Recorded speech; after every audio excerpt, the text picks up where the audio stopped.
Las instituciones democráticas se enfrentan en la actualidad retos crecientes de legitimidad, participación y justicia social, en un contexto en el que se rompen los consensos, se rompen acuerdos que parecían incuestionables, inquebrantables, en un contexto en el que se redefinen espacios de negociación moral y política, se modifican las prácticas tradicionales de transmisión y validación del conocimiento, el papel de la universidad, de las universidades públicas, como espacios de pensamiento crítico, escucha activa y liderazgo ético, es más relevante que nunca.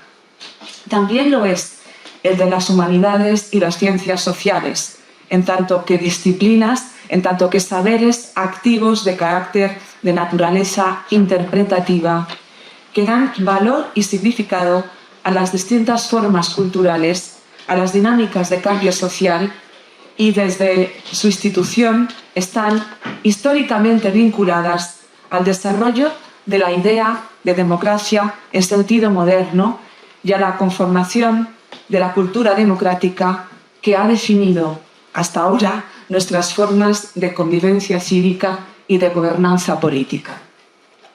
La UAM tiene el gran honor de acoger al profesor Marshall Ganz, organizador comunitario, académico en la Harvard Kennedy School y referente internacional en estrategias de movilización social y organización comunitaria.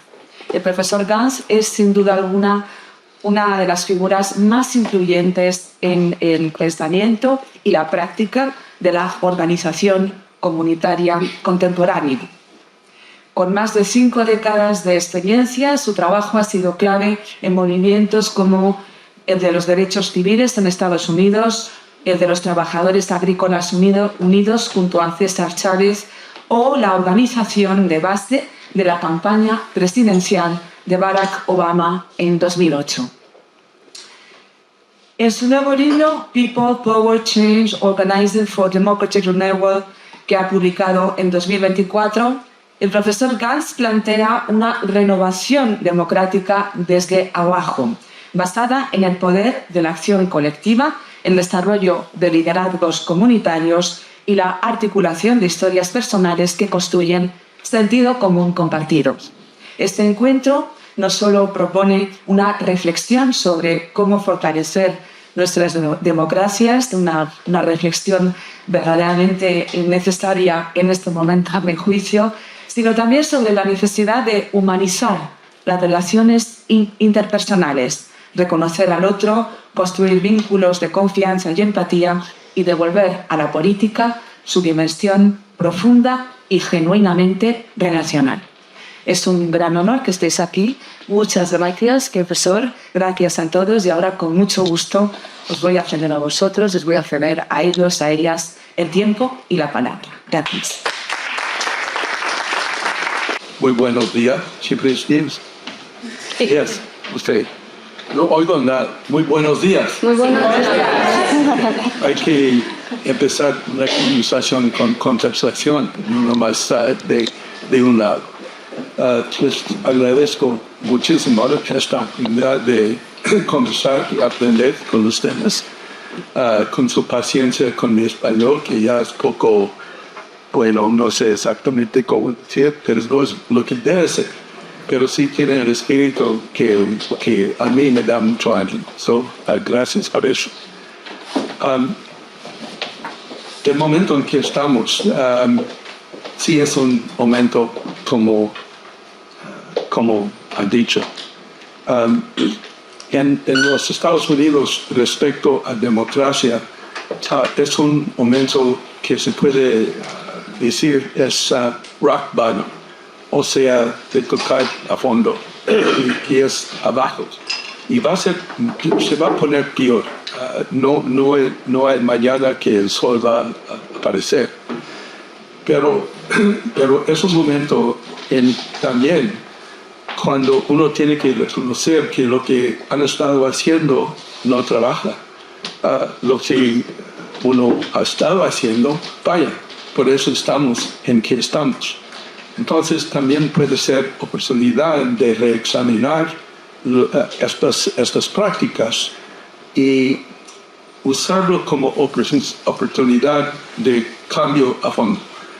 Y eso es lo que a mí me parece, es lo que es este momento presente. Y también es un momento que el cambio es muy rápido. Un amigo mío dijo que cambio es despacio, es esto cuando es rápido. Y estamos en un tiempo de cambio rápido. En estos momentos hay mucha ansiosidad, hay mucho miedo, hay mucha incertidumbre. Y en esta clase de momento es arrogancia de ser optimista o pesimista. O sea, de ser optimista, todo va a salir bien. Como sabes, pesimista, todo va a salir mal. Porque nadie puede predecir el futuro. Para mí, entonces, la esperanza es otra cosa. La esperanza es mucho más realística. En el sentido, bueno, las palabras de Maimónides, el filósofo de Córdoba del siglo XII, dijo que, bueno, voy a decir en inglés, the plausibility, that hope is the plausibility of the possible as opposed to the necessity of the probable. O sea, la necesidad que lo que es más probable sucede y lo que es solamente posible que no cuenta, pero sí cuenta. O sea, la esperanza es el sentido entre fantasía y certeza. Es un lugar de posibilidad, de puede ser. Por ejemplo, siempre es probable que Goliat va a ganar en el pleito entre David y Goliat, pero David a veces gana. Era completamente improbable que íbamos a elegir un hombre negro de ser presidente de nuestro país en 2007, pero sucedió. O sea, y el error que cometemos muchas veces, buscamos con la esperanza algo que está allá, un héroe que nos va a salvar, o un plan de 10 años que va a ser el plan perfecto que nos va a salvar. Pero no estamos buscando donde debemos estar buscando. Bueno, por ejemplo, ¿cuántos aquí han tenido una experiencia de pena? ¿Han tenido? No está en este planeta, pues, pero ¿cuántos han tenido una experiencia de esperanza? Si la pena no estuviéramos pensando que el mundo se necesita reparar, cambiar, pero sin la esperanza no estaría en este cuarto en ese momento. O sea, muchas veces el fuente de la esperanza está dentro de nosotros. Y lo más importante en estos momentos es que acompañarnos unos a otros en fortalecer esta capacidad de esperanza a base de empatía, a base de relaciones y posibilidad. Claro, es más fácil dicho que hecho, pero yo creo de ahí nace lo que es posible. Que en los Estados Unidos, el problema que estamos enfrentando ahorita de Donald Trump y también el mundo está enfrentando, porque lástima que lo que pasa en un país a veces causa más daño fuera que adentro. Ahora quizás estamos en competición de nivelar lo que pasa, porque sí está mal.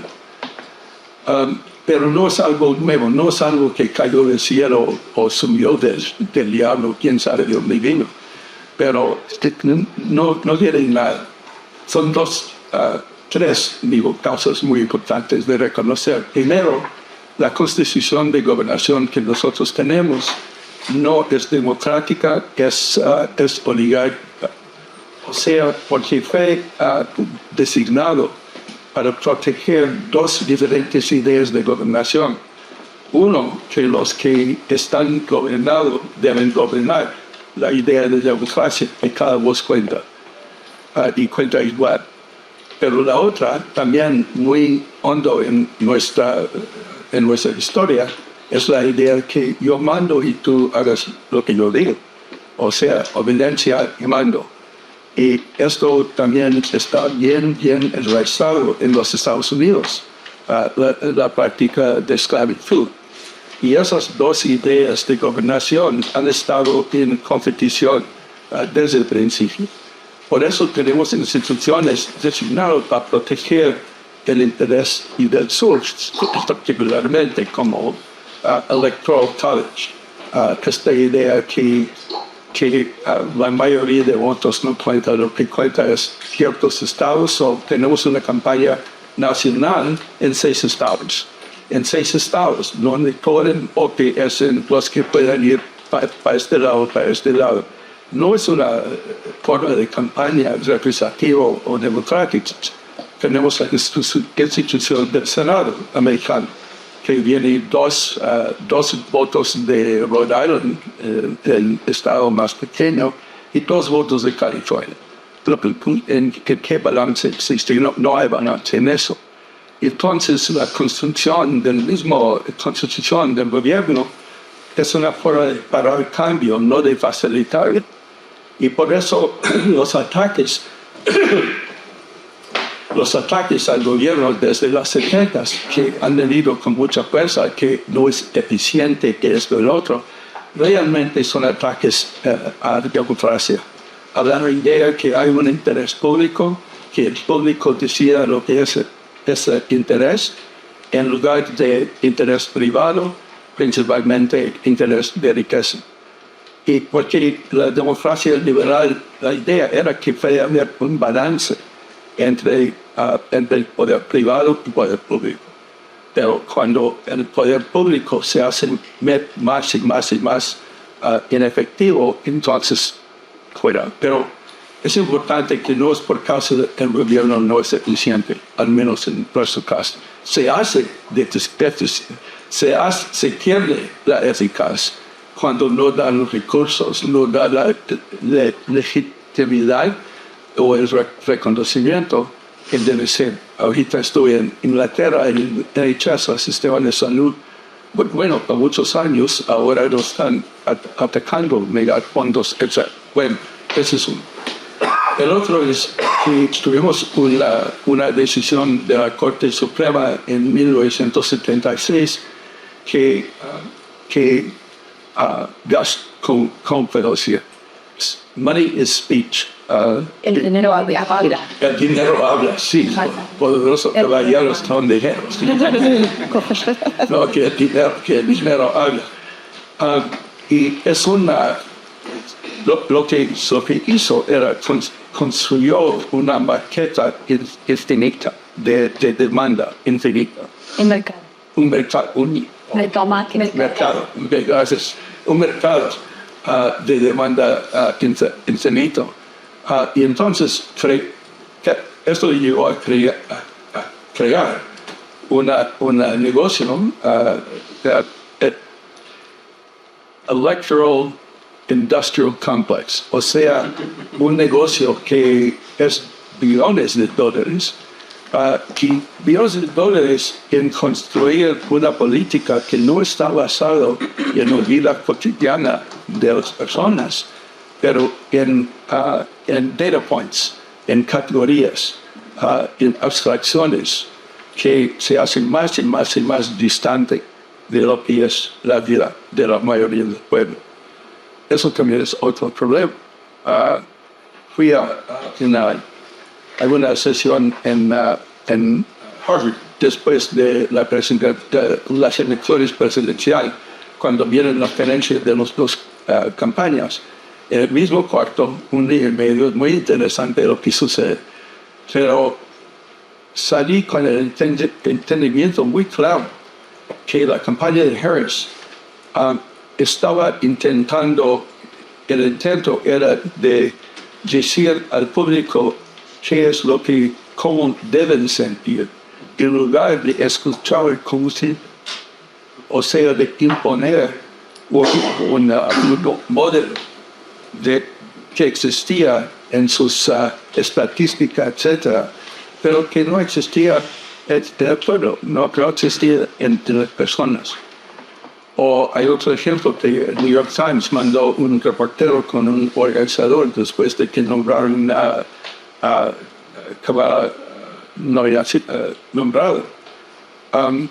Yendo casa a casa en Wisconsin, llegó a una casa, sale una mujer, que el organizador dice, yo soy de la campaña de Harris, y claro, mirándote, debes estar muy, muy preocupado del problema de, ¿cómo se dice? Choice. Elección. Las elecciones. Sí. De elegir.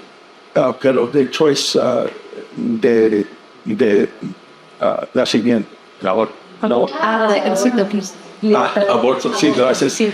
Ya, tú debes estar muy preocupado con el problema de aborto.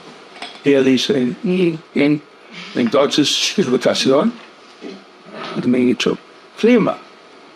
Empieza a realizar una lista de categorías, buscando cómo puedo categorizar esta persona en lugar de conocerla como persona. Y eso ha llegado a ser típico de nuestras campañas. Son dos bases importantes. El tercero es que desde los 70 la política del Partido Demócrata en particular ha abandonado compromisos a la vida de la mayoría del pueblo. O sea, ha dejado su compromiso a la igualdad social, lo económico o de derechos. Tomás Piketty explica eso en su libro Ideology and Capital, donde explica una diversión de partidos, digamos, de la izquierda, que son en realidad partidos de una élite educada, y ha dejado, abandonado sus compromisos. No sé, en el país en los países de Europa no está tan mal como el nuestro. Pero sí, entonces creó una población de personas abandonadas, personas con coraje. Y esto era la oportunidad en cual entró Trump. Porque él podía decir, yo los veo. Y veo tu miedo, tus problemas, pero no es tu culpa, es la culpa de ellos, de migrantes, es la culpa de élites. O sea, entonces debemos unirnos para odiar a ellos y atacarlos. Y yo puedo ser tu guía, tu profeta. Identifica conmigo y yo les voy a salvar. Eso no es una fórmula nueva, porque aquí en Europa en los 20 se ve en muchas partes. En los 20 y los 30 es exactamente lo mismo. Una población que se sentía abandonada, y en eso entran los que les echan la culpa a otros, y entonces a base de eso suben a ser el gran libertín, etc. Ustedes saben bien lo que estoy hablando. Y eso creó oportunidad haciendo como un vacío en contra, o sea, un vacío. Y en el vacío entra Trump con sus soluciones que no son soluciones. La responsabilidad para eso no es de Trump. La responsabilidad es a nosotros, que hemos fallado de contar los valores, las organizaciones y los policías y los demás que ofrecen esperanza. Entonces, tenemos que reconocer nuestra responsabilidad. Entonces, no se va a componer sin aceptar esa responsabilidad y entrar en lo que se necesita para poder responder a esta amenaza. Realmente ahora choices, pero no aborto. Elecciones. Las elecciones. Uno puede, ¿cómo dice? Acquiesce. ¿Pueden qué? Acquiesce. por ejemplo, Trust dice, los abogados ya deben hacer lo que yo quiero, no lo que yo sabe. Sí, apoyas, aceptar. Aceptar. O las universidades como el pobre de Colombia que aceptó desde el principio. Y entonces esa es una elección. Otro, uno puede imaginar qué va a pasar, que nomás yo me voy a la playa y a ver qué tal. Tercero, uno puede resistir. Y para mí resistir no es suficiente, porque resistir es decir que todo el problema está allá, todo lo que tenemos que hacer es defender el status quo. Pero el status quo es lo que nos puso en el problema. Eso no vale. Para mí es una cosa de pelear, es un pleito, es una lucha. Pero para luchar tienes que saber por qué estás luchando. No nomás nada, no nomás que esto está mal, pero qué es lo bueno que nosotros buscamos. No necesariamente en una fórmula, pero sí a base de valores. ¿Qué es lo que queremos crear para que los humanos puedan vivir sus vidas como humanos? El libro no es la solución. Y ojalá, espero que el libro provoque más cuestiones, más preguntas que soluciones. Porque estamos en un momento cuando nadie tiene, nomás hagas esto. Es un momento en que tenemos que aprender. Pero en base de aprendizaje para mí, y como está relacionado al liderazgo, esa base de 3 preguntas que hizo el rabino Hillel en el primer siglo, cuando una persona llega y dice, ¿qué hago con mi vida? Y dijo, hágate 3 preguntas. La primera es, si no estoy para mí mismo, ¿quién estará?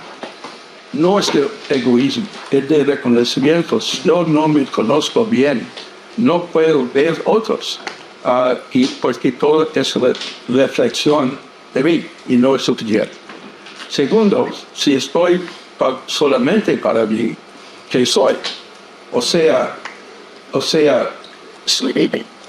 ser un humano, no una cosa, es reconocer que vivimos en relaciones con otros. Y somos una especie basada en relaciones. Y si no reconocemos que nuestro bien está necesariamente en conjunto con el bien de otros. Y tercero, si no es ahora, ¿cuándo? O sea, hay que actuar. Es una... Jane Addams usó la palabra para explicar el problema, que dijo the snare of preparation. Se habla de preparación. Sí. Mismo. Vamos a estar elaborando el plan perfecto. Sí, nos ocupa 1 año, 2 años, 3 años, sí. Pero al fin tenemos el plan perfecto. Y entonces entramos en implementarlo en el mundo. ¿Y qué sucede? Exactamente como nosotros predecimos. No sé si eso les ha pasado a ustedes. Nunca ha pasado a mí. Es como dijo el general Eisenhower después de la invasión a Normandy. Alguien le preguntó, planear es importante, ¿no? Sí, planear es muy importante, pero los planes no valen nada. Porque en realidad cuando empieza la acción es cuando empieza el aprendizaje verdadero. Entonces es como hacerse...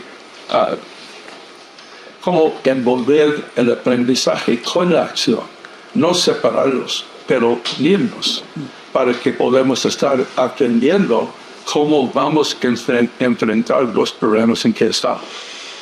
Y para mí, organizar es una forma de esta clase de liderazgo que busca primeramente hacer la pregunta, ¿quiénes son? No cuál es mi tema, pero quiénes son mi gente. ¿Quién es mi pueblo? ¿Con quién estoy entrando en esta relación de liderazgo? Y segundo, ¿cuál es el cambio que necesito? No porque yo pienso que lo necesita, pero porque ellos piensan que lo necesita. ¿Cuáles son los puntos de pena, de esperanza? Como dije, la campaña de de Cábala, de Harris, completamente en otra onda, se puede decir, no estaba en la onda de la gente. Y tercero, ¿cómo puedo trabajar con ellos para convertir sus recursos en el poder que necesita para lograr esos cambios? O sea, es como unificar personas como un constituency.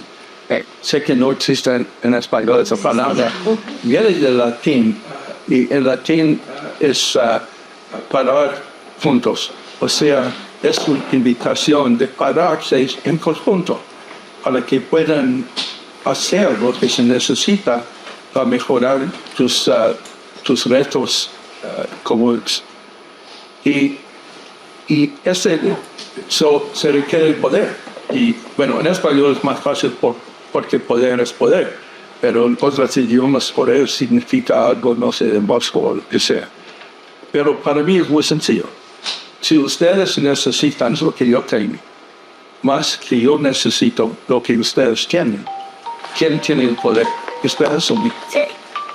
Si ustedes necesitan lo que yo tengo, más que yo necesito lo que ustedes quieren, ¿quién tiene el poder? Tú. Nadie. Sí, yo tengo. Y si es al revés, ¿quién tiene el poder? Exacto. El poder está basado en la interdependencia. Y vivimos como seres humanos en interdependencia con otros, y con otras cosas y otras personas, etc. Lo que cuenta son los términos de la interdependencia.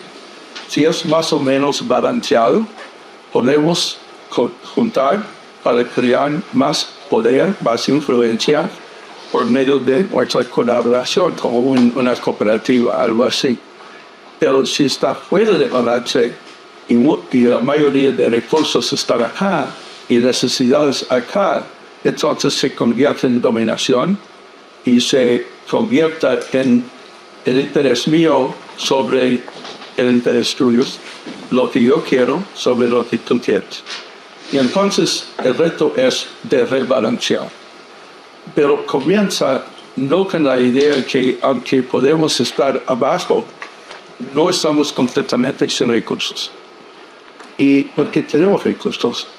Y el ejemplo que siempre uso es del boicoteo de los autobuses en Montgomery, Alabama, que empezó el movimiento de derechos civiles.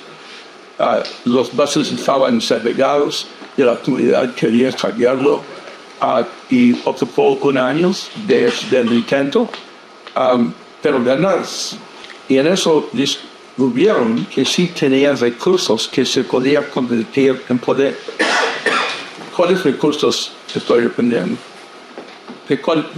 En un boicoteo así, ¿cuáles recursos? Pueden hablar. No hay una regla de el pueblo, el pueblo. ¿Ah? La fuerza. ¿Pero en qué forma? La unión. ¿Cómo? La unión. Sí, pero ¿unión de qué? De personas. ¿En nombre de qué? La De personas. ¿Qué parte de personas? El pueblo. Es que todos tenían pies. Están a caminar. Sí, y usaron sus pies para caminar al trabajo y negar dinero al bus company en lugar de usar sus pies para subir al autobús y darle el dinero. Su dependencia individual se convirtió en un poder unido, un poder de una comunidad organizada. Y para mí eso es lo que es el trabajo de organizar. Eso es lo que descubrí hace muchos años y me ha dado como un guía a lo que estoy haciendo. Último punto, lo enseñamos, la forma de pedagogía que usamos para eso es muy parecido a la pedagogía de aprender cómo manejar una bicicleta. ¿Cuántos saben manejar bicicleta? Es muy peligroso aquí en... No, es más peligroso en Copenhagen. Entonces, no estudió bicicletología. ¿Qué tuvieron que hacer? Subirlo. ¿Y qué es la primera cosa que pasa? Te caes. Exacto. Ese es el momento de verdad cuando vas a la cámara y olvidas toda la cosa. O encuentras el valor para subir de vuelta, reconociendo que vas a estar cayendo para un tiempo, porque es necesario para aprender. O sea, es una pedagogía de práctica, no una pedagogía abstracta. Cuando entendemos, explicamos conceptos, su modelo, pero entonces cada quien sube arriba de la bicicleta, cae. Pero el ambiente de aprendizaje no es que estamos allí para juzgar unos a otros, estamos allí para ser los maestros unos a otros, enseñar unos a otros. Y entonces se convierte en un ambiente de veras aprendizaje y no nomás de pasto. Son las prácticas, nomás los voy a mencionar. Uno es crear relaciones verdaderas, no transacciones, pero relaciones. Usar el poder de narrativa que nos facilita la capacidad de encontrar amenazas, pero encontrar disrupciones, pero encontrarlos con menos miedo y más esperanza, con menos aislamiento que solidaridad, con menos desprecio de sí mismo y más eficaz. Y podemos hablar más de eso, pero el base del poder de narrativa es en los valores, no como ideas, pero lo que sentimos. San Agustín dijo que es una cosa saber lo bueno, es otra cosa amarlo. Amarlo es lo que facilita acción. O sea, eso viene del corazón, no tanto de aquí, pero mucho de aquí. El tercero es estrategia o estrategiar, cómo convertir lo que tienes en el poder que necesitas para poder lograr. El cuarto es acción, saber la diferencia cuando algo sucede y algo no sucede. O sea, las personas vinieron de la junta o no vinieron de la junta, o cuántos vinieron de dónde, para que puedas aprender. Y últimamente, estructura. ¿Qué son los compromisos que hacemos unos a otros para gobernarnos mismos? Hacer decisiones, la responsabilidad, etcétera, que muchas veces se confunda más que ayuda. Ok, entonces, ya está el libro, ya no lo tengo que leer. No, pero era un intento más o menos de poner lo que es el argumento del libro, de cómo podemos desarrollar la capacidad entre nosotros para enfrentar esos desafíos que estamos encontrando. Okay. Define la idea de responsabilidad o liderazgo, ¿no? Como la responsabilidad el liderazgo de aceptar la responsabilidad de ayudar a otros a alcanzar un propósito común en condiciones de incertidumbre. Yo creo que los 5 que estáis aquí estáis de una forma u otra haciendo este liderazgo justamente, y es una cosa que Kuno me ha enseñado mucho, no desde esa forma beberiana y del carisma, sino justamente en interdependencia, ¿no? Tenemos aquí a Maison Dowas. Maison es doctora en física, lidera la Asociación Entierro Digno para la Defensa del Derecho a la Sepultura de la Ciudadanía Musulmana, y en 2019 se convirtió en la primera concejala musulmana del Ayuntamiento de Madrid al ser elegida por la plataforma Más Madrid, liderada por la entonces alcaldesa Manuela Carmena. Buenos días, Maison. Tenemos también a mi derecha a Teresa del Olmo. Teresa es estudiante aún de Sociología y de Relaciones Internacionales en la Complutense de Madrid. Y veo que ahí tienes tu grupo. Y militante de Abrir Brecha, que luego nos contará mejor qué es, que es una organización juvenil anticapitalista. Luego, Marshall, a tu izquierda, tenemos a Pablo Verde Ortega, que Pablo es grado en Filosofía por la Autónoma de Madrid y actualmente doctorando por nuestra universidad. ¡Qué bien, Pablo! Y asimismo es miembro también del Grupo de Investigación en Humanidades Ecológicas y militante del colectivo por la justicia climática Fridays for Future. Tenemos también a Gada Hossa. Gada, que estás por aquí. Gada es estudiante de doctorado de la Facultad de Letras y es también miembro y activista desde el pasado noviembre de 2024 del colectivo One por Palestina. Y finalmente tenemos a Pablo Pérez. Pablo es afiliado al sindicato de inquilinos del Tenants Union en Madrid desde el 2021. Luego nos explicará Pablo de qué va el sindicato. Yo había pensado, if you are in trouble, just ask me or me dices que vaya más suave. Voy a explicar. Why? Because sometimes I can speak very, very, very quick. You know, we know each other. We have worked each other for 2 years and it was really a great work together. Yo lo que había pensado era, en solo 2 minutos, chicos, poder, ¿no? Desde donde venís vosotros, desde vuestra historia y vuestra organización, poderle lanzar a Marshall alguna pregunta en relación de con qué reto os encontráis en vuestra lucha, ¿no? En el capítulo 2 nos habla de esta idea de construir relaciones, una de las 5 prácticas. Luego en el capítulo 3 de la storytelling, de la historia, ¿no? Y ahí, bueno, pues realmente cómo identificamos quién es nuestra constituency, nuestra comunidad. Y luego esto que has comentado al final, la 5ª práctica, que es lo de la estructura. Cómo pasamos realmente a crear una estructura, hacer que igual os encontréis con este problema también, de movilizar a organizar. ¿Si os parece, Teresa? ¿Empezamos así? Vale. Bueno, hola Marshall, voy a intentar ser muy rápida.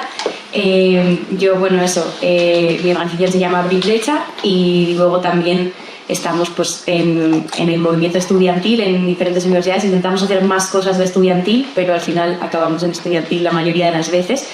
Y la verdad es que en los últimos 2 años ha habido un repunte bastante grande en el movimiento estudiantil que llevaba muy parado desde la pandemia de la COVID. Entonces, el año pasado tuvo más que ver con las acampadas por Palestina, este año ha tenido más que ver con una defensa de la universidad pública ante un ataque por parte del gobierno de derechas de la Comunidad de Madrid, que quiere aprobar una nueva ley de universidades que es la que recorta mucha financiación, también hay más represión al movimiento estudiantil, etc. Y bueno, yo estoy en una plataforma en la Complutense, que es mi universidad, yo soy una intrusa. Te aceptamos. Y en la Complutense, que es UCM por la pública, aquí está UAM por la pública, que es un poco lo mismo. Y hubo mucho debate cuando empezó a crecer la plataforma. Primero era más pequeña, entonces había una asamblea general de toda la Complutense en la que se tomaban decisiones y se pensaban ideas, etc. Y luego cuando empezó a crecer parecía que tenía más sentido que las decisiones y que las reuniones fueran en asambleas por facultad en lugar de toda la Complutense. La Complutense es una universidad muy grande, tiene unas, creo que 50.000 estudiantes, es la más grande de España. Y entonces era más sencillo y más operativo que fuera por las facultades. El tema es que queríamos ser una plataforma de toda la Complutense, entonces había que pensar una manera de coordinar a todas las facultades, que no fuera, a lo mejor que no fuera la asamblea general, porque llegaba a ser muy grande, inoperativa, era difícil para mucha gente conciliar su vida con ir todo el rato a asambleas, etc. Entonces se propuso una coordinadora en la que las facultades enviaban delegados elegidos por la asamblea a hablar con los delegados de las otras facultades. Y bueno, hubo muchos debates, la verdad, porque había gente preocupada por esta dicotomía que hay muchas veces entre la horizontalidad por un lado y la eficacia o la eficiencia por el otro, y cuánto nivel de autonomía, por así decirlo, podían tener los delegados para tomar algunas decisiones que igual no daba tiempo a votar en asambleas, subir a la coordinadora, volver a votar en asamblea. A lo mejor han pasado 3 semanas entre que empiezas una propuesta y la apruebas de esa forma, y a lo mejor ya la propuesta ni siquiera era tan relevante.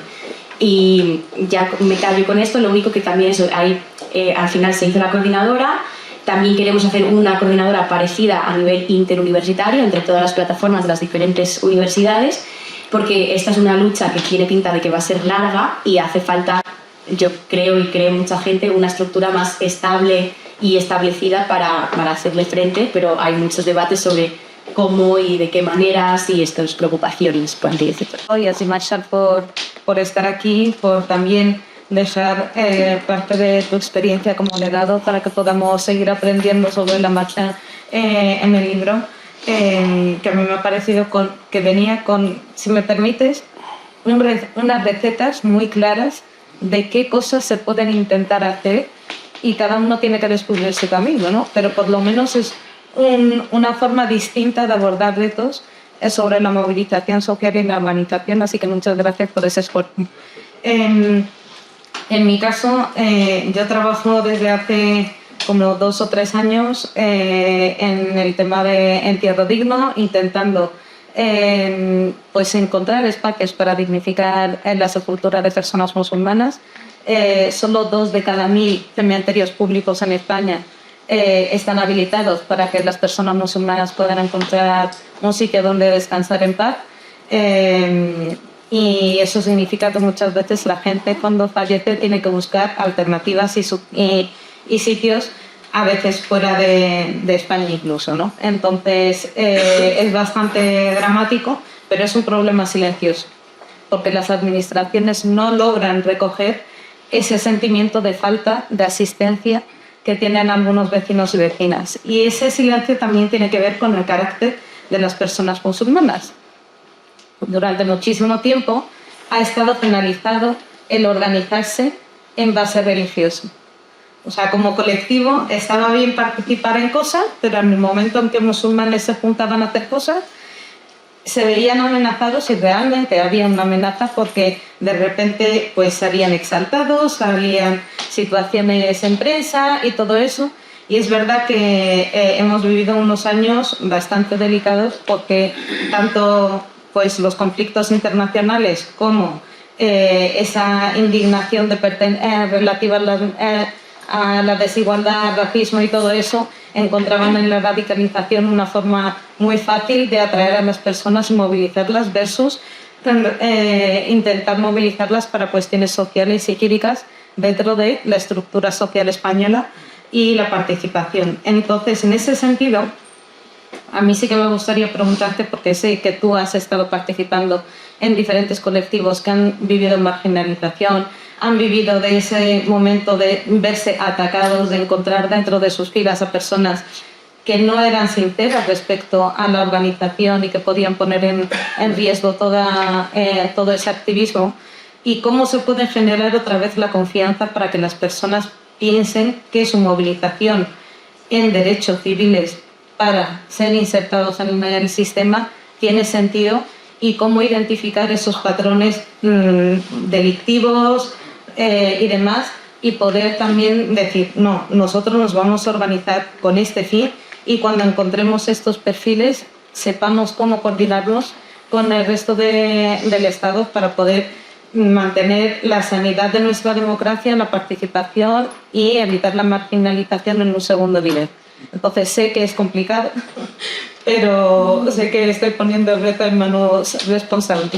Muchas gracias. Pues buenos días, me sumo a los agradecimientos a Marshall y al público también por venir de esas fechas complicadas para muchas, ¿no? Yo sobre todo he militado desde hace un año en colectivos ecologistas, ¿no? Centrados desde la política climática, y nos encontramos ahora mismo, por lo menos en España y creo que en el resto del mundo también en parte, en una situación de mucha incertidumbre, ¿no? Que es una palabra que también ha salido, porque venimos de un momento histórico hace unos pocos años antes de la pandemia en el que pues, la cuestión climática era muy importante. De hecho, Fridays for Future, el movimiento en el que yo milito, en aquella época, ¿no? Con Greta Thunberg y demás, pues alcanzó unas cotas de influencia mediática muy grandes. Sí, pero desde la pandemia y hasta el presente hemos visto como toda esa influencia ha desaparecido prácticamente, y el ecologismo, aunque tiene su importancia y tiene su insistencia muchas veces, ha quedado en un plano muy secundario, ¿no? Y entonces ahora nos vemos en la dificultad de cómo reactivar el movimiento ecologista, ¿no? Cómo volver a comunicar la importancia de luchar contra la crisis climática, contra la crisis ecológica en general, en un contexto tan adverso, ¿no? Tan difícil. Y sobre todo, yo creo que la pregunta fundamental aquí que nos hacemos y que te planteo a ti directamente es cómo compatibilizar, cómo conciliar esa sensación de urgencia, de que nos falta tiempo, de que vamos tarde a resolver los problemas ecológicos, con la esperanza, y sin caer en la ansiedad o en el miedo de que pues esta crisis puede ser la catástrofe de la humanidad, ¿no? De hecho, cómo compatibilizar pues, una esperanza proactiva con el miedo que nos causa esto, sin desmovilizar a la gente, sobre todo. Gracias, Masha, por estar aquí, por darnos un espacio para intercambiar así con los estudiantes. Para empezar, yo venía como de fuera para estudiar aquí en Madrid, haciendo literatura comparada entre Egipto, literatura árabe, literatura española. No contaba con vivenciar un genocidio. A nivel personal no me considero ni activista ni nunca, ni con intereses políticos, pero luego me he movido por lo que está pasando en Palestina. Me he encontrado con una perspectiva humana. Nunca hablaba de política, nunca lo ponía encima de la mesa, ni derecha ni izquierda, pero esto lo encontraba como formaba parte de mi día en el día de hoy.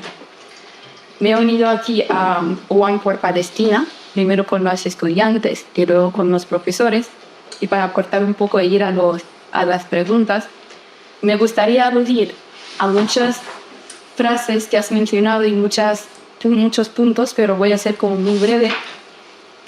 El cambio es despacio, excepto cuando es rápido. ¿Qué hacemos ahora si necesitamos que ese cambio sea urgente, rápido, hoy, que el tiempo es de sangre? ¿Qué hacemos? El discurso del dinero. ¿Cómo vamos a luchar aquí con el que te ves como un estudiante, un profesor, un ciudadano? Que quieres luchar contra lobbies o contra políticos que ya establecidos desde hace 70 años. Resistir no es suficiente porque reconoces el poder del otro. ¿Qué hacemos si ahora estás casi partiendo desde la desesperanza? Que el poder lo tiene el otro. El plan perfecto no existe. Voy a terminar con esta mención. ¿Y qué hacemos si ahora sí que hay movilización social? Sí que hay movilización internacional. Pero por un lado, tú te ves moviendo en la universidad con los estudiantes, con los profesores, con los sindicatos, y abres la noticia, es que han muerto 100 personas. Al día siguiente, es que han muerto 200 personas. Es que están subiendo los ataques a las preguntas. 2 preguntas tengo. Primero sobre el storytelling, que tienes un artículo en 2009 que se llama Why Stories Matter. Sí. Con todo lo que estamos haciendo, o con todo lo que están haciendo todas las personas sin pertenencias a alguna organización, simplemente sale una frase que dice: cuidado que vas a ser antisemita. Y no cuenta ni verdades, ni matanzas, ni concilio, ni nada. Entonces, mi pregunta es más como, ¿qué más se puede hacer si hay muchas verdades y mucha documentación contra una frase, pero basada en una narrativa bien fundamental? La segunda pregunta es sobre la estructura. Soy de fuera, pero veo que aquí en Madrid y aquí en España la estructura sí que ha tenido frutos. Ha tenido frutos, pues como en embargo de armas, en movilización, en presión social. Y sí que, por ejemplo, una organización un comité como One for Palestina sí que ha presentado informes desde la academia para documentar y sí que ha hecho una presión que sí que ha tenido frutos. Mi pregunta es, ¿hay alguna esperanza de que esta movilización social se convierte en internacional entre todos los puntos de la Universidad de Columbia en Estados Unidos, de Canadá, desde Australia? ¿Hay alguna esperanza de que esta red se pueda establecer de una manera que tú abres y dices, se ha parado esto gracias a la movilización social o internacional? Gracias. Vale, pues por acabar, gracias por la invitación también, por dar un poco de contexto. El Sindicato de Inquilinas de Madrid nace en 2017, un poco como hijas de la plataforma de afectados por la hipoteca, que fue una plataforma muy grande, pero también viendo que cambiaba un poco el ciclo de explotación en la vivienda de las hipotecas a los alquileres, ¿no? y nacimos con esa voluntad de reivindicar un poco la tradición del sindicalismo combativo, del sindicalismo democrático y de las estructuras sindicales, ¿no? De realmente juntarnos en torno a nuestros problemas materiales. Es verdad que veníamos de unas lógicas y contextos de movimientos sociales, ¿no? Donde a lo mejor primaban más las lógicas de la movilización, con grupos de activistas más homogéneos, ¿no? Y más afines, y eso, bueno, pues al principio sí nos permitió tener una cierta capacidad de incidencia, incluso ganar algunos conflictos, ¿no? En 2021, por ejemplo, ganamos un conflicto muy grande contra Blackstone, que es un gran fondo de inversión y el mayor casero de España, ¿no? Y conseguimos negociar colectivamente más de 100 contratos de alquiler sin subidas abusivas, ¿no? Ellos querían subir 100% el precio y conseguimos que no se subiera, ¿no? Pero lo que vimos después de esta victoria es que no había un pozo organizativo, o sea, como que no habíamos trabajado a lo mejor el desarrollo comunitario y de liderazgos, sino que se había basado mucho pues, en una campaña de incidencia fuerte y habíamos conseguido ganar. Entonces, ahí es cuando empezamos a hacer ciertas reflexiones, ¿no? De que teníamos una falsa creencia de que a lo mejor los bloques de viviendas, los edificios, se iban como a autoorganizar por magia, y en realidad lo que hacía falta era hacer como una educación política muy fuerte en estos edificios, identificación y formación de líderes, ¿no? Además, a diferencia de los lugares de trabajo, en los bloques de viviendas muchas veces la gente no se conoce, ¿no? Entonces el trabajo comunitario de relación empieza por conocerse, o sea, es un trabajo lento, o sea, que lleva tiempo, ¿no? Y con este cambio de chip sí que hemos visto como un crecimiento bastante exponencial, ¿no? Hemos visto nuevos perfiles que se están sumando al sindicato y un crecimiento en la afiliación muy grande, ¿no? Ya somos más de 3.000 afiliadas en la Comunidad de Madrid. Pero claro, hay algunas tensiones que yo quería un poco lanzar para ver qué ideas tenías, ¿no? Que yo creo que son tensiones que siempre están presentes en el sindicalismo o en los sindicatos, pero que bueno, por dar una vuelta, que al final parten de este difícil equilibrio entre resolver los problemas de la gente y construir una organización política, ¿no? Por una parte, tú tienes que ser resolutivo, tienes que, ¿no? Cuando te llegan problemas de pues, subidas de precios de alquiler, expulsiones, tienes que saber responder a eso, pero al mismo tiempo, si solo te dedicas a resolver los problemas de la gente, te quemas, te cansas, te agotas y no construyes a largo plazo, ¿no? No desarrollas una estrategia. Y de esta tensión yo creo que cuelga lo que quería un poco la pregunta, que es también la tensión entre centrarse en la construcción lenta, que requiere un poco el trabajo comunitario, que es una construcción lenta a largo plazo, y también las necesidades urgentes, ¿no? O sea, ahora mismo el problema de la vivienda es el principal problema en España para la población, según las encuestas que se hacen, ¿no? Es un problema muy, muy grave. Y, por ejemplo, este año hay en torno a 500.000 de contratos de alquiler que vencen, o sea, que se acaban, porque aquí los contratos tienen duración, y eso quiere decir que ese 500.000 de hogares pueden sufrir subidas abusivas o expulsiones sin motivo, ¿no?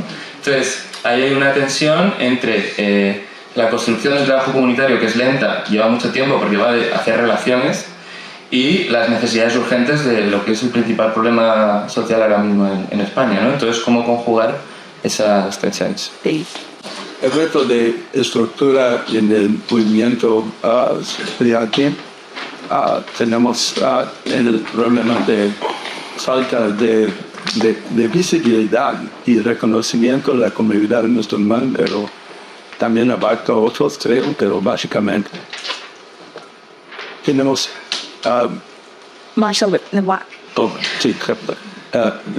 la clima es casi la amenaza más grande que estamos enfrentando, pero no lo tratamos con la urgencia, no encontramos como debemos encontrar una amenaza tan grande. Tenemos la realidad de genocida que existe en Gaza y ha existido ya por mucho tiempo, más una lucha de 72 años. Que no tampoco empezó ayer, pero día tras día leer en los periódicos o oír de amigos o familiares otra vida perdida está mal, está muy mal. ¿Y cómo podemos tratar con eso? Y luego, ¿cómo podemos combinar la urgencia de pena presente y construir la capacidad de no nomás mantener, pero de crecer en poder para la población? ¿Ya? Ok. Excelente.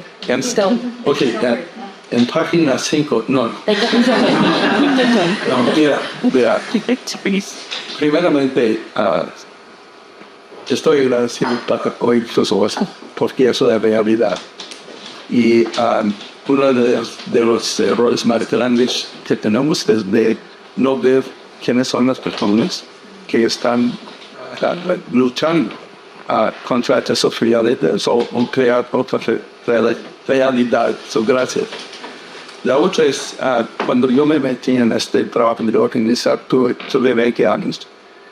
Y es importante que reconocer el cambio de generación como un recurso de renovación, no como un problema de que ellos no saben nada. Mi mamá siempre dijo que los viejos siempre dicen que los jóvenes van a los, no sé cómo traducir. The old people say the young people are going to the dogs. So they only know because they've been there themselves. No sé si puede traducir bien eso, pero la tensión de generación es algo constante, es algo que David, porque los jóvenes casi de necesidad encuentran un mundo con costo crítico, pero también casi de necesidad, corazón y esperanza. Y los dos pueden ser muy poderosos. Crítica sin esperanza llega a desesperación. Esperanza sin crítica llega a apatía. Pero en conjunto crea una tensión que puede ser muy creativa. No fácil, pero muy creativa y muy necesario para las instituciones y los sueños para renovarse. Entonces, eso es todo. Ok.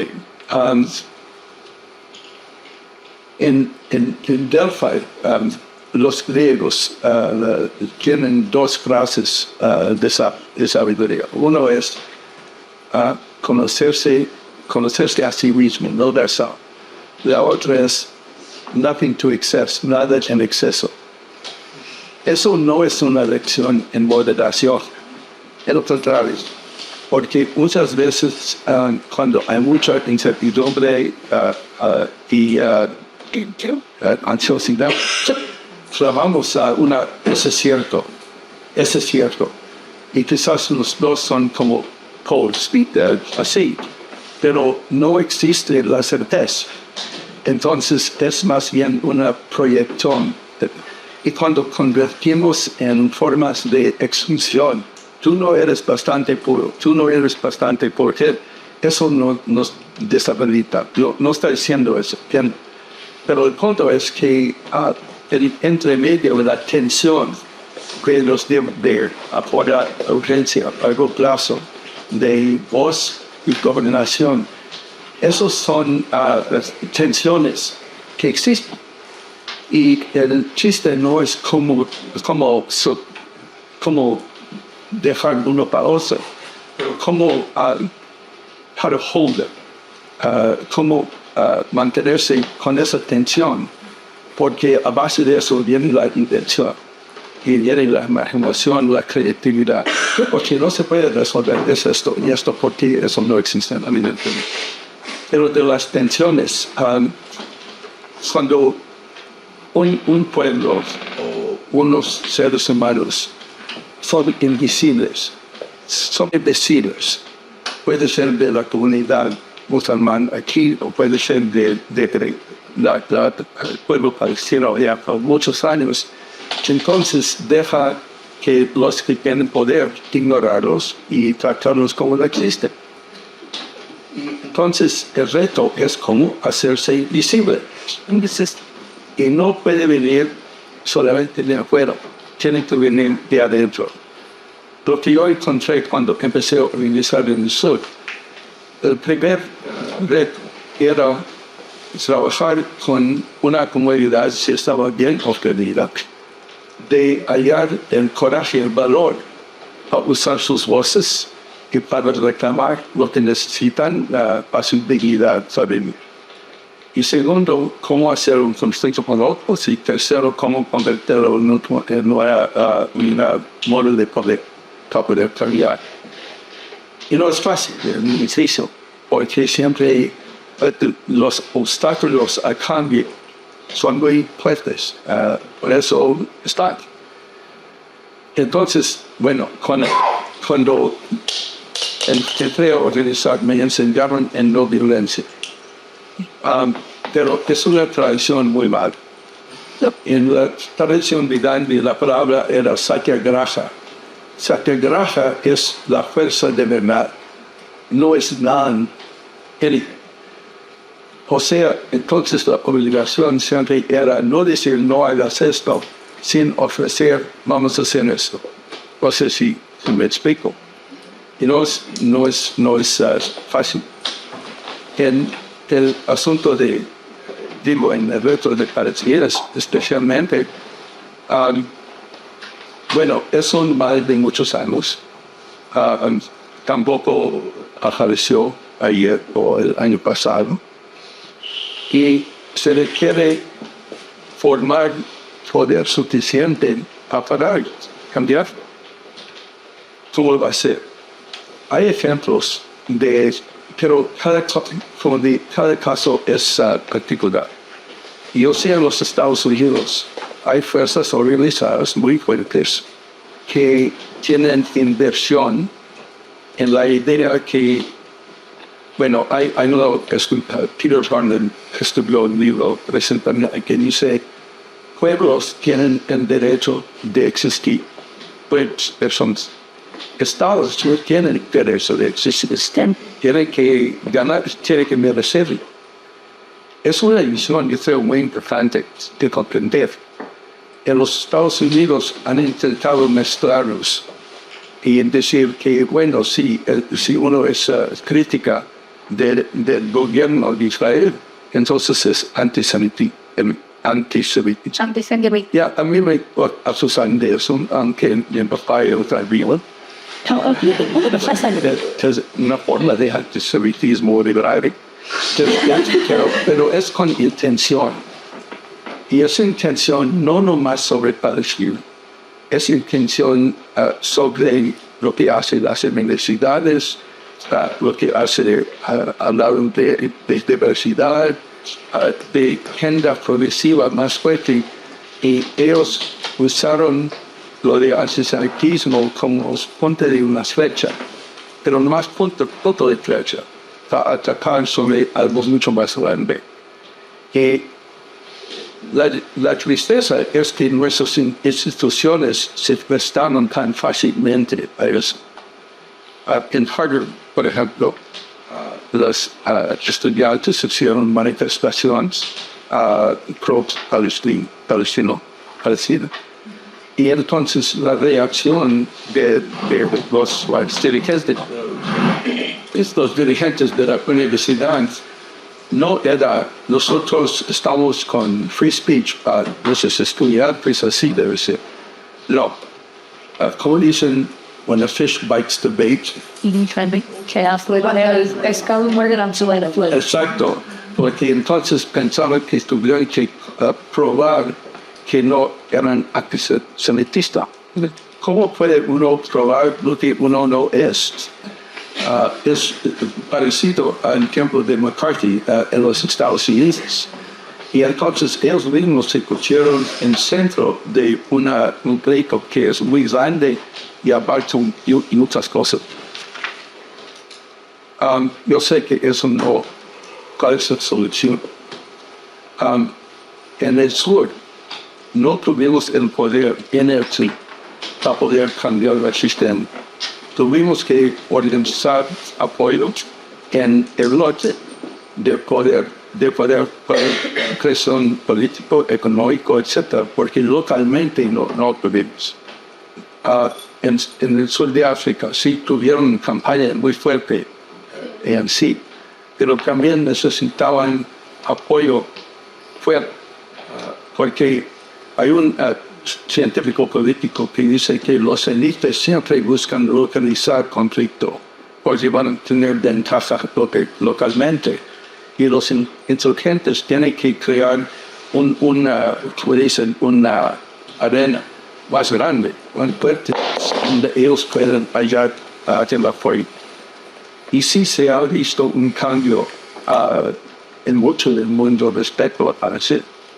Pero también la amenaza es muy grande, porque la amenaza también es de Trump hacer su deal con los saudíes, con el gobierno de Israel, con los Emirates, y los palestinos desaparecen de totales. Yo no tengo como palabras de que está bien o no está bien, pero la lucha cuenta mucho. Cuenta mucho. Y no sé si han leído del estudiante de Tufts en Boston que los de Trump vino y lo agarraron en la calle de Turquía. Sí, claro. Y su como dicen, roommate. Su compañero de piso. Sí, su compañero de piso está en clase de organizar. Y ellos de Irán. Ese irá. ¿Cómo? Ese irá. Irán. Sí, 3 años. Y ella llegó con mucho de lo que ha pasado, con mucho. Y lo vino a clase como 2 días. Y luego regresó. Y dijo, mira, yo tuve que decidir si iba a dejar que el miedo manda mi vida o no. Y decidí que tengo que pelear. Fue una inspiración tan fuerte a todos en la clase, porque tenemos muchos estudiantes internacionales donde enseñan. Y como digo, no puedo darles palabras de que todo va a estar bien, pero sí es la necesidad por valor, por coraje, por solidaridad y por imaginación de seguir buscando las formas de poner presión económica, política y moral sobre los que son responsables de las desgracias que está pasando ahorita. Es una práctica mucho más. Es una plática, es México. Charla. Una charla mucho más a fondo de tener que dar tiempo de. Pero también tengo buenos amigos que están echando en particular alemán, estar en una coordinación sobre eso. Basado en la comunidad.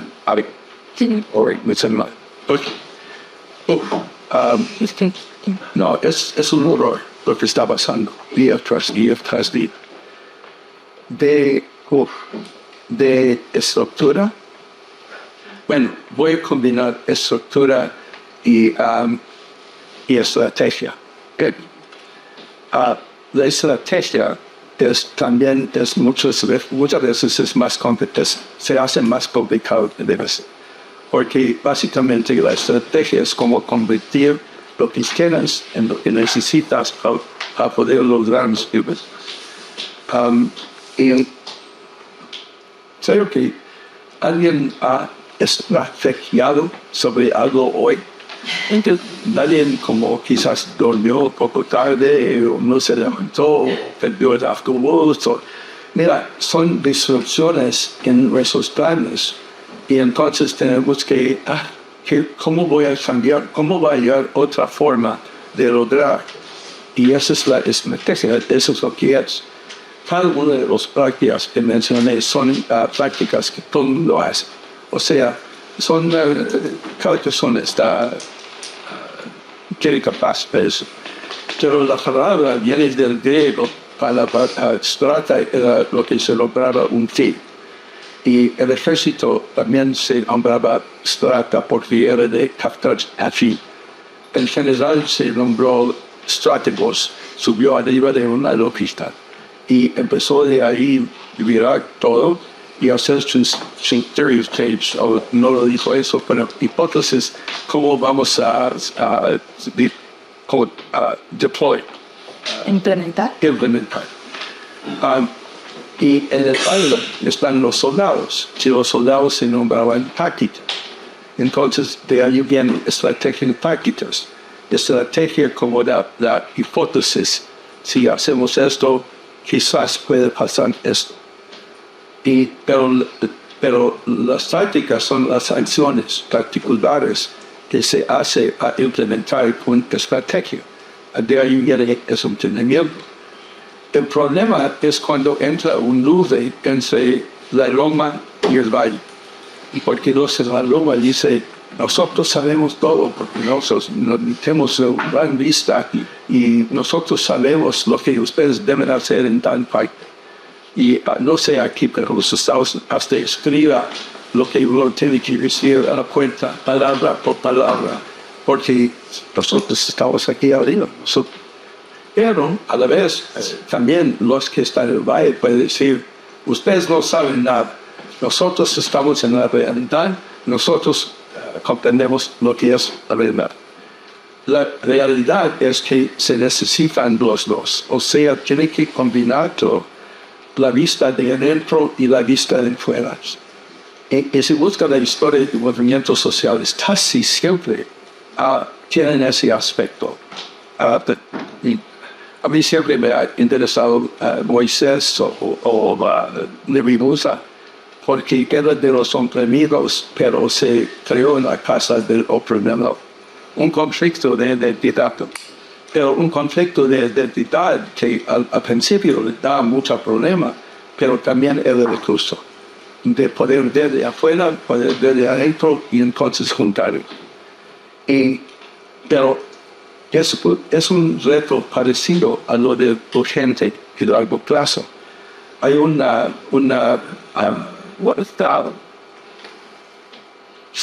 sociólogo, creo,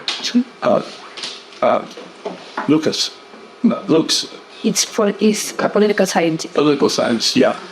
Escribió un libro, Poder, una vista radical, que enseñó en la LSI hace muchos años. Y su idea era que el poder es visible dice primer cara, cuando ves claramente quién cambió y quién ganó. Por ejemplo, mirando la matanza de George Floyd en los Estados Unidos, muchos vieron esa vista de cómo lo mataron. Y es claro, en ese caso, ¿quién tiene el poder? ¿Quién no? Pero también uno tiene que preguntar, ¿quién autorizó eso? ¿Quién decidió que estas cosas están bien? Ese es otro nivel de poder, de quién decida lo que está bien y lo que... Pero también uno puede preguntar por qué pasando años que no ha tratado con esa injusticia. Y entonces él dice que tiene que mirar al presente en términos de quién está ganando, de quién beneficia y quién pierda. Y eso nos lleva atención al poder estructural. Entonces el reto a organizar es como combinar la pena inmediato con construir el poder de poder atacar lo que es estructural. Y creo la forma en que uno puede presentar eso es cómo voy a tratar a los urgentes. Voy a encontrar el urgente como yo sé todo y ustedes van a lo que yo hago. O nomás tenemos que actuar y vamos. O lo más importante es que aparecemos con cartulinas muy, muy fuertes. En lugar de pensar ¿qué estamos haciendo para desarrollar liderazgo en cómo estamos organizando? Es la diferencia entre organización y organización.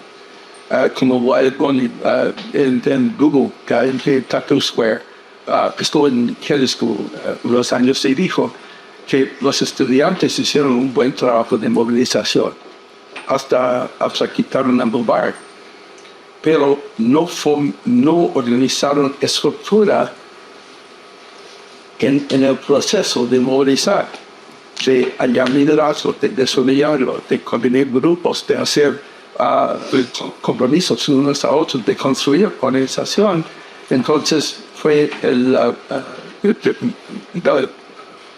Muslim Brotherhood tuvo organización, y entonces ellos ganaron lo que era hasta el para mí no es uno contra el otro, es como combinar. En Montgomery, Alabama, hablé de los autobuses. Si pudieran, si ellos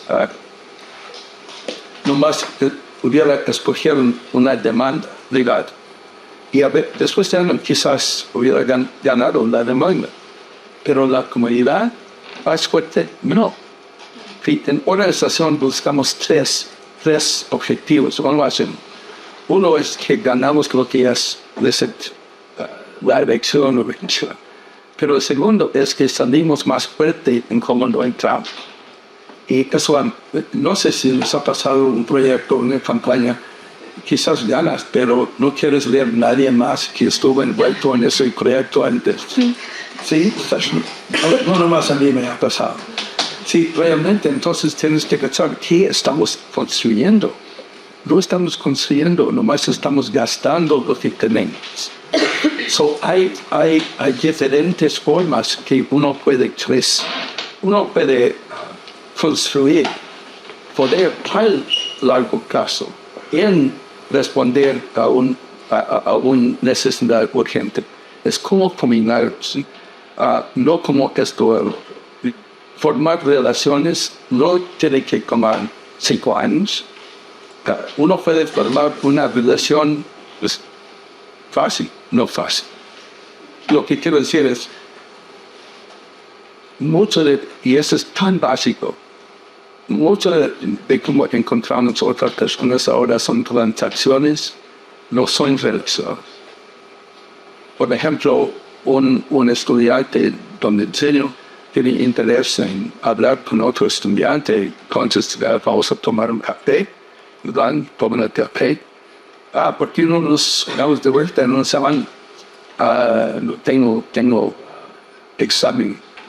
Y la otra semana, huéspedes vienen de fuera. Y la otra semana, te mando un email. Sociológicamente, eso en inglés se dice you got dumped, porque no estaba listo de hacer un compromiso a otra persona. Relaciones se nacen de compromisos y es riesgo, porque no puede predecir el futuro. Y muchas veces decimos que la confianza tras precede relaciones, no sale de relaciones. Porque la relación está basada en tomando un riesgo. Y de esos compromisos es como construye una base social que es real. No con unos emails, no con unos Facebook y todo eso, porque no son personas comprometiéndose a otras personas. Y sin eso, el poder colectivo social no existe. Es nomás muchos individuos haciendo lo que quieran, pero nunca a sumar en algo más y algo más fondo. ¿Dónde estuve? Yo creo que igual. Relación o estructura. Sí, pero como hemos empezado un poquito tarde, ¿qué os parece? Igual recogemos alguna pregunta del público, todas, y luego ya... Bueno, déjame pedir algo. ¿Sí? Pues esos son puntos muy importantes. Yo creo, no quiero menos no es, pero ellos plantaron unos dilemas verdaderos entre lo urgente, lo largo plazo, lo voz y decisión. En la estructura, el problema es, bueno, Arnold Kirsten, un economista, estudió un libro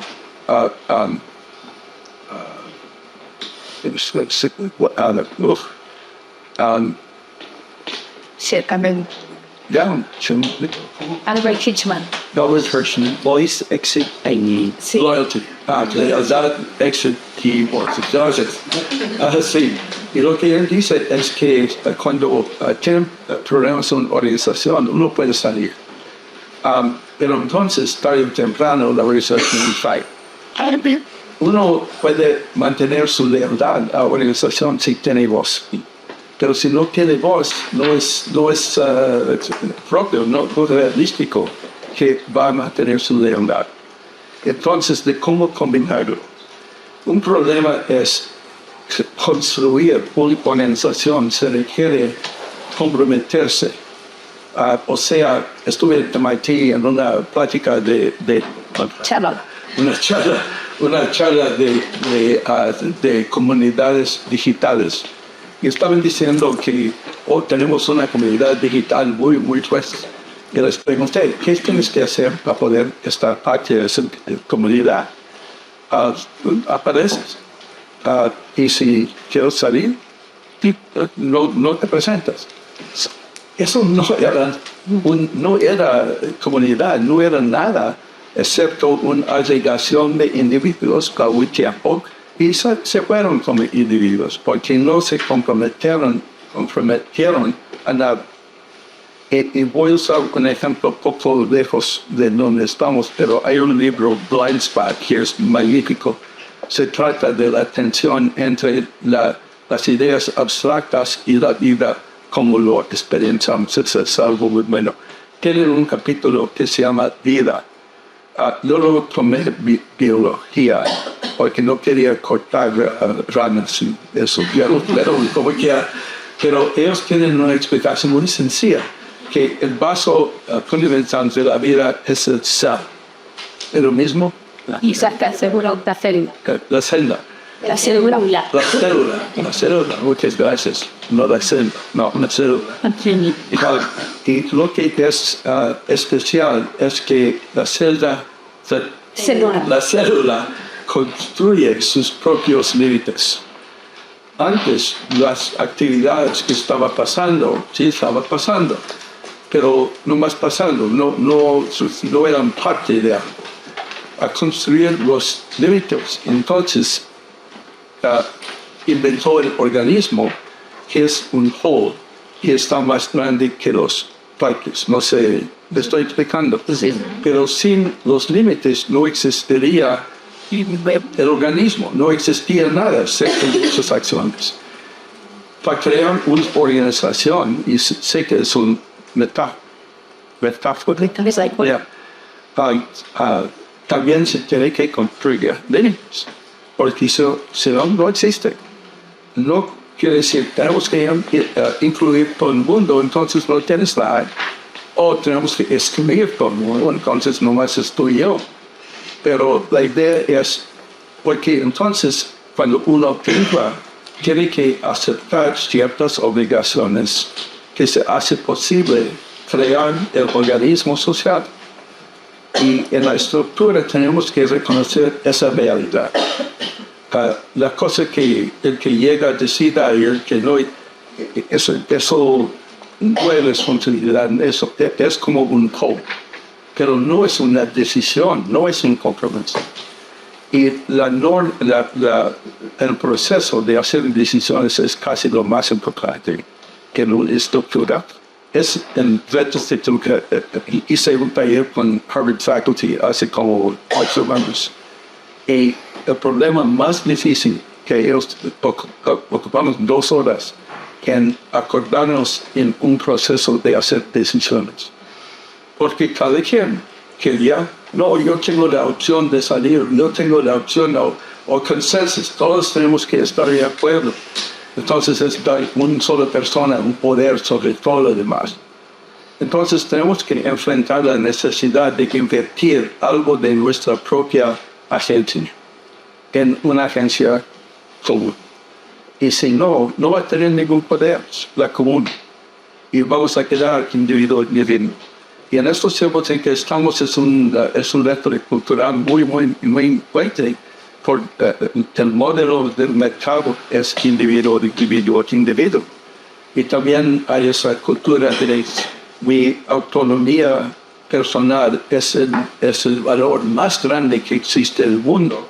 También el problema viene de la izquierda y la derecha. Entonces es cómo reconocer, cómo construir estructura social basado en obligación y derecho. Y sin eso, y luego forma de hacer decisiones. He estado trabajando con el movimiento de Sunrise, no sé, la Sunrise Movement en los Estados Unidos, y ellos movilizaron mucha gente, tuvieron mucho éxito en el Green New Deal, pero también se convirtieron en como Wile E. Coyote, ¿Sabe lo que es Wiley Coyote? ¿Sabe las caricaturas de Roadrunner? Ah, sí, Ya, también. Wiley Coyote es el coyote que ya, y corre fuera de una, ¿cómo dicen? A cliff. De un niño captilado. Y sigue hasta mira para abajo y no hay nada. Eso es lo que les pasó. Estaban movilizando. Y cuando llegó COVID y lo demás, miraron abajo, no habían construido lo que tienen que construir. Y por eso digo, ahora están intentando reorganizarse a base de locales que sí tienen voz y participación en las decisiones de los niveles más al centro. Pero son elecciones.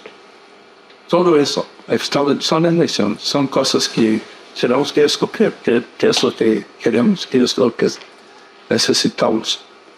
La cosa que no hemos hablado mucho, que nomás voy a plantear, es lo de la narrativa y de lo que es y lo que no es. Porque la narrativa es una cosa particular y les doy un ejemplo. Con mi pareja a la costa y miramos al sol poniéndose muy bonito, naranjada y rosa, etc. Primer momento. Segundo momento. Mi pareja fue al market y estábamos mirando el sol poniéndose muy bonito, naranjada, etc. Pero entonces empezó a llover. Y yo me volteé, iba a salir. Y ella me agarró el brazo y dijo, ¿por qué va a ser solamente lluvia? Mientras que estamos juntos, estamos bien. Era un momento en que un reto, la lluvia, una respuesta al reto, primero hielo, pero en la reacción mía, pero ella entonces extendió realmente nuestra relación, compasión, amor. Y entonces lo que salió era una relación más fuerte. Entonces hay un moral. El moral es lo que vale el amor o la solidaridad. ¿Estoy explicando? Sí. La narrativa está basada en esos momentos. Y se crea momento de momento. Pero es una experiencia. Y es una experiencia emocional porque en la emoción se expresan los valores. Nomás quería decir, ya. Muchas gracias. Esta es nuestra facultad, esta es nuestra universidad, una universidad pública que tiene dificultades económicas, materiales no menores, pero que tiene, yo creo, una capacidad relacional muy potente, muy potente, si efectivamente conseguimos reconocernos como somos. La base relacional. La base relacional, efectivamente. Yo siempre digo que esta no es una comunidad de enseñanza, esto es una comunidad de aprendizaje. Sí. Algunos aprendemos de una manera, otros aprenden de otra manera. Y para nosotros, como humanistas, como científicos sociales, aprender de ti es realmente un placer, realmente un honor, y esperamos, cuando tengamos el libro en español, poder decirte de nuevo, salta a este lugar del mundo para seguir construyendo una narrativa juntos. Muchísimas gracias, Mashar.